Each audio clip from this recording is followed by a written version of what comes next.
Magluluto po tayo ng baked macaroni. Yes, ang baked mac na may konting ham. Yung sauce ang gagawin ko today. Sauce. Ubusin natin yung ating melalika na fiber-wise. Ito nga pala guys, ang mug ni Simply. Simply Jane. So, Simply. Letter S. For Santo Niño. Viva! Pizzenyo! Nagigisa na tayo in preparation for our sauce.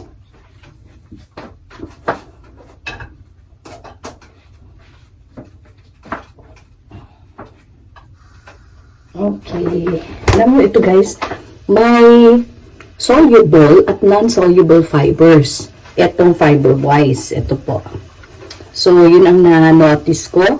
Oo, it's a drink. Just my morning drink. And it's made of berries.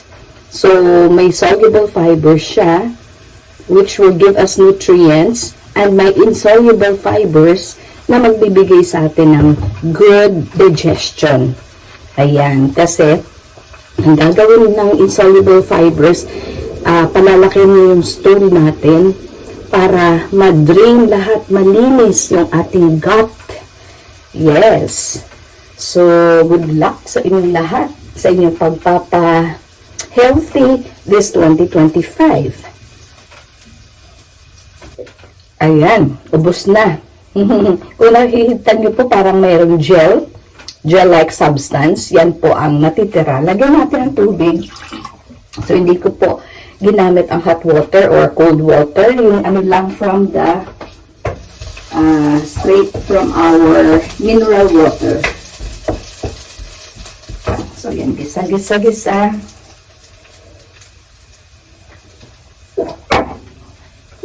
Ito plano ko. Gagawa ako ng apron. Dito ko ipiprint yung same design po. Ganito din na design. Kasi meron na akong tote bag na ganito. So, for sale din po siya sa ating Simply Jane store. So, mga kitchen items like this. Ito rin po, gagawa din po ako ng ganito. No? Okay, parang ganito yata ang gagawin ko with this design. Ito, ganitong kulay siya. For apron, etc. Sige, mabango na yung ating ginigisa. So,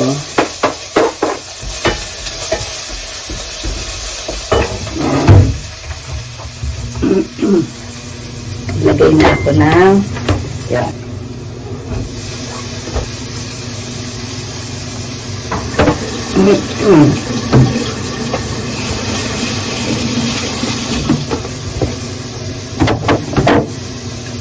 Teka lang po. At papakita ko po sa inyo yung ating tote bag. To show you. Ayan. This is the tote bag. O, diba? Same din po. Parang gagawa ako ng cover ng throw pillows. Ganyan. So, simply. Okay.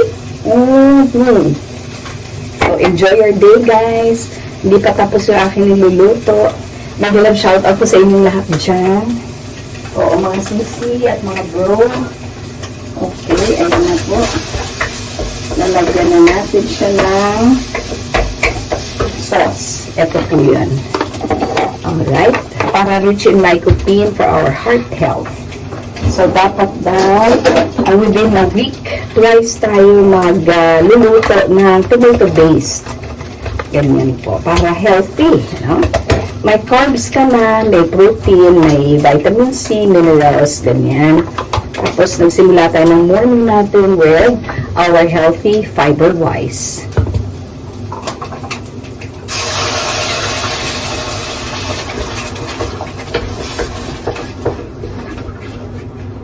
Okay, sabi ko nga, hindi natin siya uubusin. Okay, dahil it will be too much para po dito. So, sa bagay meron pa akong tira. I tried to put it inside the freezer para isang lutuan na lang. So, ito halimbawa, it's good for cooking na. pakuluan. At the rest, lalagay natin sa ref, no? Lagay natin dyan para makita mo lagi. Ayan, si Simply. Ay, yung lipstick ni Simply nandyan pa, oh. Burahin natin, ha? Ayan, wala na. Okay.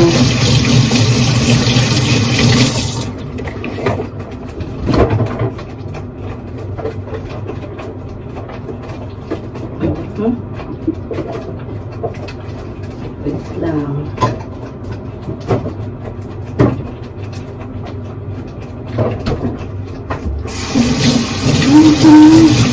Super cute yung kitchen ni Simply Jane. Dito, ref. Ayan, yung preparation area natin. Dito na yung stove. Diba? Ito yung sink. So, very cute lang siya.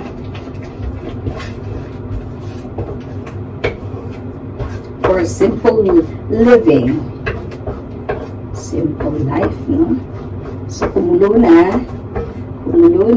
Naluto na natin yung ating sauce. At ready to dive. Okay, ayan na. Ito yung ating kalan. Okay, busin na natin yan. Isang meal. And lalagyan natin ng cheese. So, yung sauce na pinipare ko, tama lang po. Tama lang sa ganito karami na elbow macaroni. So, this will be baked mac and cheese. Supposed to be, no? Ano sabi ko kanina? Carbonara. Hindi.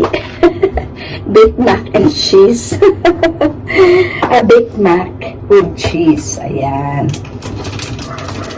O, syempre, baked mac with cheese talaga yan. Okay. Ayan po.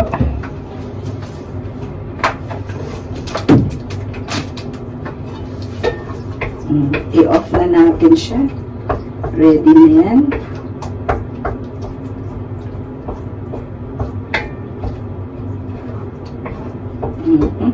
Kung meron kayong foil, doon i-ano na natin siya for baking.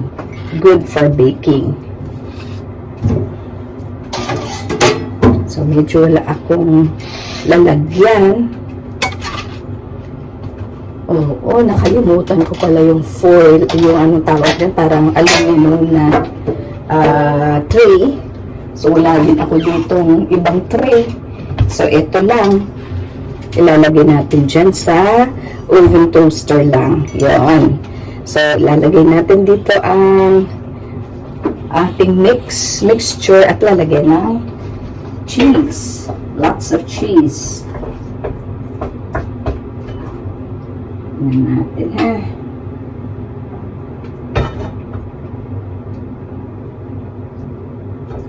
Mainit. Magiging mainit po ito. So,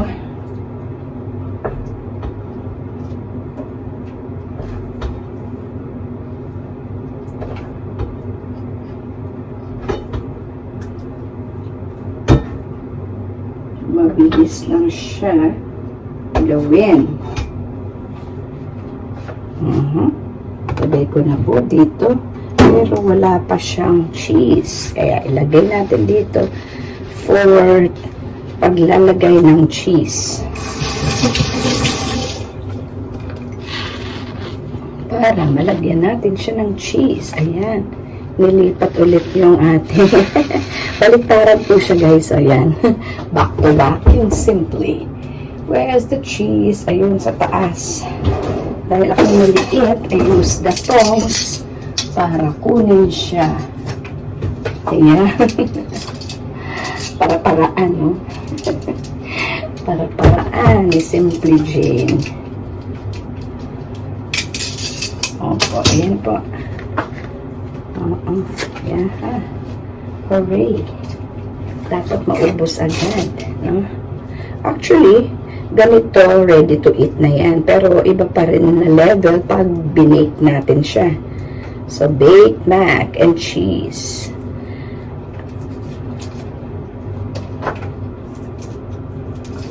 na may konting ham. Natira-tira pa rin ang ating Pasko. Ganito na lang. Grater na lang. Pero, peeler ang gagamitin natin kasi mas mabilis. O, peeler. Wow. O, diba? Mas malalaki pag peeler. Mas malalaki ang tipak ng cheese. Depende rin sa grater. Kasi sa grater, different sizes. So, ayan. Parang ano siya ng cheese. Shavings. Shavings of cheese.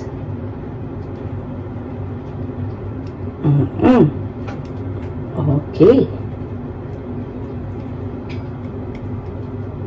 Okay na yan. Marami na siyang cheese. So cheesy. Super cheesy ang ating baked mac and cheese. And then ilalagay na natin siya sa oven for a few minutes. O babantayan ko lang. Anyway, nasa oven toaster lang naman po. Andito lang sa tabi ko. At ang ating kitchen is very cute. Lagay na sa ref, diretso ang ating cheese. At eto na. Ilalagay na natin siya sa loob ng ating oven na nasa tabi lang po natin. Dito pa lang nilagay. So, ilang ano lang yata, 1 minute. Anyways, okay. Ready na yan. Pagkalabas dyan, ready to eat na. Ready to serve to your family. Enjoy your day, everyone. At sana kayo ay nasa mabuting kalagayan, healthy, strong, and healthy and wealthy. At eto po, this is Simply Jane saying, have a nice day. God bless everyone.